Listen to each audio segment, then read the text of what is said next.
कभी एक ऐसा राजा हुआ जो पहले खूनी युद्ध का दीवाना था, लेकिन बाद में सबसे बड़े शांति प्रेमी बन गया। इतना ताकतवर कि उसका साम्राज्य मिस्र से लेकर बर्मा तक फैला था। लेकिन क्या आपको पता है, उसके राज में ऐसे राज छुपे थे जो आज तक कोई किताब नहीं बताती। ये कहानी है महान सम्राट अशोक की और उनके अनजाने रहस्यों की। आइए शुरू करते हैं। पार्ट 1, जन्म और शुरुआती जीवन।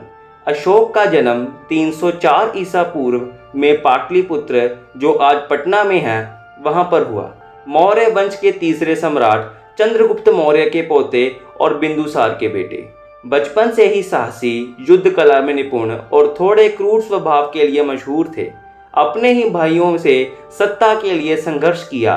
कहते हैं सिंहासन पाने के लिए 99 भाइयों को हराया, कुछ कथाओं में मारा भी गया।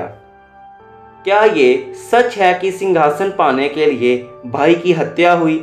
इतिहासकारों में इस पर मतभेद है, लेकिन मौर्य राजमहल के अंदर ये राजनीतिक खेल काफी खून खराबे से भरे थे। पार्ट 2, कलिंग युद्ध और सबसे बड़ा मोड़। 261 ईसा पूर्व कलिंग, आज का ओडिशा, एक आजाद राज्य था जिसे अशोक ने जीतने का निर्णय लिया। युद्ध का परिणाम 1 लाख से ज्यादा लोग मारे गए और 1.5 लाख कैदी बनाए गए और अनगिनत घायल किए हुए। युद्ध के बाद अशोक ने मैदान में लाशों के ढेर देखे और यही उनके जीवन का सबसे बड़ा बदलाव हुआ। उन्होंने हथियार छोड़कर बौद्ध धर्म अपनाया और धर्म की नीति पर चलने लगे। लेकिन क्या सच में अशोक पूरी तरह से अहिंसक हो गए थे?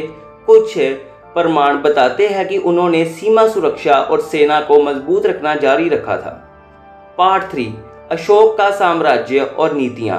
साम्राज्य अफगानिस्तान से लेकर बांग्लादेश और दक्षिण भारत तक फैला था।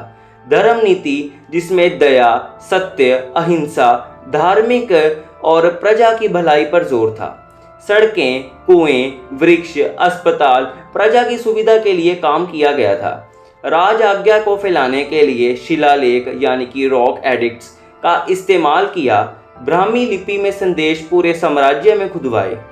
इन शिलालेखों में कुछ जगहों पर ऐसे कोड जैसे वाक्य है जिनका असली मतलब आज भी पूरी तरह समझा नहीं गया।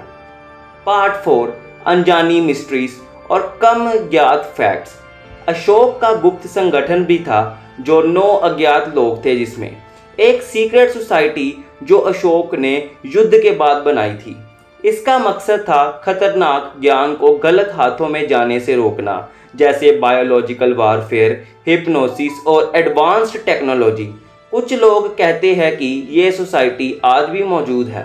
कलिंग युद्ध का मनोवैज्ञानिक असर।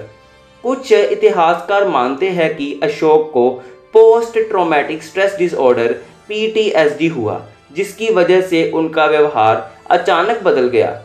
गुम हुई अशोक की कब्र। अशोक के अवशेष 84,000 स्तूपों में रखे गए थे, लेकिन उनकी असली समाधि या कब्र का पता आज तक नहीं चला। अशोक का नर्क, टॉर्चर चैम्बर। कलिंग युद्ध से पहले अशोक ने एक क्रूर जेल बनाई थी जिसे अशोक का नर्क कहा जाता था। कहते हैं कि इसमें कैदियों पर अमानवीय प्रयोग होते थे। बौद्ध बनने के बाद उन्होंने इसे ध्वस्त करवा दिया था। पार्ट 5, अंत और विरासत। अशोक का निधन 232 ईसा पूर्व में हुआ। उनकी मृत्यु के बाद मौर्य साम्राज्य जल्दी ही कमजोर पड़ गया। आज भी भारत के राष्ट्रीय प्रतीक अशोक स्तंभ उनकी विरासत का हिस्सा है। उनकी कहानी हमें सिखाती है कि सबसे निर्दयी इंसान भी बदलाव ला सकता है। अशोक एक ऐसा नाम जो इतिहास के पन्नों में सिर्फ एक सम्राट नहीं, बल्कि एक चेतावनी और एक प्रेरणा के रूप में दर्ज है। अब सवाल ये है, अगर आज अशोक होते तो क्या वो फिर से हथियार उठाते या फिर दुनिया को सिर्फ अपने धर्म से बदलते? धन्यवाद।